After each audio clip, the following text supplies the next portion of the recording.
గుంటూరు జిల్లా తాడేపల్లి మండలం కుంచనపల్లిలో దారుణం జరిగింది. బకింగ్హామ్ కెనాల్ బ్రిడ్జ్ పై నుంచి 12 సంవత్సరాల బాలికను కాలువలోకి పడేశాడు గుర్తు తెలియని వ్యక్తి. అది గమనించిన స్థానిక మహిళ వెంటనే డయల్ 100కు సమాచారం ఇచ్చింది. పోలీసులు సంఘటనా స్థలానికి చేరుకుని ఎస్డీఆర్ఎఫ్ సహాయంతో గాలింపు చర్యలు చేపట్టారు. బాలిక మృతదేహాన్ని స్వాధీనం చేసుకుని మంగళగిరి ప్రభుత్వ ఆసుపత్రికి తరలించారు. పరారీలో ఉన్న నిందితుడి కోసం పోలీసులు గాలిస్తున్నారు.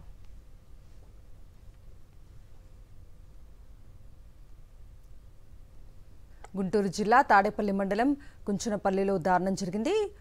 బకింగ్హామ్ కెనాల్ బ్రిడ్జ్ పై నుంచి 12 సంవత్సరాల బాలికను కాలువలోకి పడేశాడు గుర్తు తెలియని వ్యక్తి.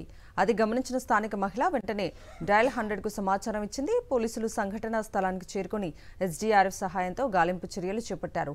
బాలిక మృతదేహాన్ని స్వాధీనం చేసుకుని మంగళగిరి ప్రభుత్వ ఆసుపత్రికి తరలించారు. పరారీలో ఉన్న నిందితుడి కోసం పోలీసులు గాలిస్తున్నారు.